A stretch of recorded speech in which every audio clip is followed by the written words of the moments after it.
Ako si Jassel na nagsasabing kapag tamad ka, wala akong So, paalis na kami. Magre-ready na lang. Andito yung mga tools sa may kotse. Bali, hindi ko pa alam kung saan yung ano namin. Distinction. Yun lang. Oh. So, ayan mga par, paalis na kami. Nakalabas na kami sa street namin. Pera na naman to mga tol. Let's go. So, dito nga pala yung City Hall ng Imus. Yan yung bagong City Hall ng Imus mga par. Tapos yung ginagawa niya, hindi ko pa alam kung yung ginagawa niya ng Maktupa o ewan ko eh. Tapos ito yung ano, City Hall ng Imus. Tapos dito naman mga par, ayan yung ano, yung Opal.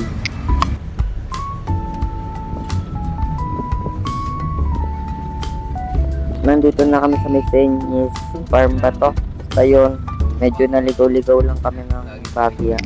Yung forward na lang natin para mabilis. Tapos kumuha na naman ako dyan ng tools, yabi tubo pa yun. Tapos okay, ito nga pala yung bako na gagawin namin. Tatanggalan lang namin yung bump. Bilis lang naman ito tanggalin, kaya ayun, sinubungan ko na rin. Pan nga ako dito kasi na sobrang tigas ng sa may hose niya. Bali parang kinakalawang na siya. Ayun o, may kita nyo mga par, hirap na hirap ako. Kasi nga sobrang tigas. Ayun, kumuha lang ako ng maso para pukpukin doon ng matanggal. Pero hindi pa rin talaga siya matanggal kasi nga sobrang tigas niya mga par. Ayun o, kung mapapansin nyo, tignan nyo mga par o. Hindi ko talaga tanggal. Tapos tinulungan na ako ng airpad dito kasi nga di ko na matanggal. Tapos yun, tanggal niya kaagad mga par. Naluwagan niya kaagad. Tapos yun yung natanggal na siya.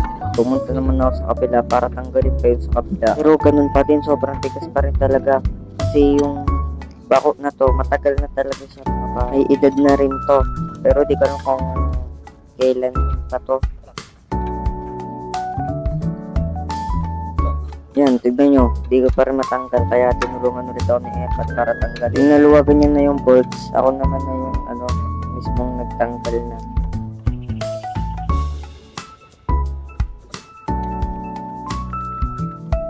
Buo na nga yung hydraulic. Tumutulo.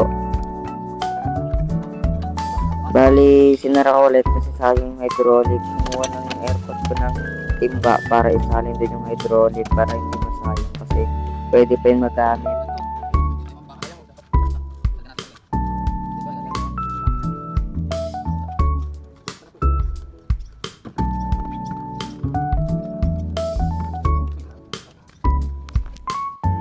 Yung isang bomb niya mga par, tignan nyo, walang packing ba yun, yung kulay blue, yan o, walang packing mga par, kaya siguro mahina yung niya, siguro mahina yung kamay niya, so walang packing. Tapos dito naman tinatanggal namin yung isang bomb pa, kasi pinapabakos lang naman yan. Ayun si Airpad par, nagmana Spiderman na para matanggal na, tignan nyo yung pagkakaiba nila, yung diferensya. Ayun paro, tignan nyo may packing yung isa, yung kulay blue, yan yung packing. Tapos yung isa wala.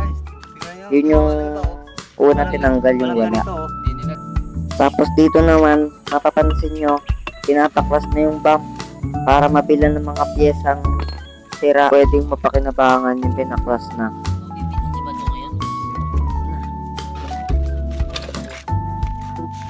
Punta na lang natin gabi yan, no? Kaya guys, ang papalitan natin piyesa, ito guys, dapat ganito dapat yan. Problema, wala siyang packing. Kaya yan guys, masigaw. Kaya natagas. So ito ipapalitan natin. Tapos ito pwede pa to. Para hindi yung mga kahit yung may-ari. Yan ang may-ari. Pabili na natin. O yun mga par, nabanggit naman ni Airpad na kaya tumatagas kasi walang packing. So yan, pera na naman to mga par. Dito na lang, bye-bye!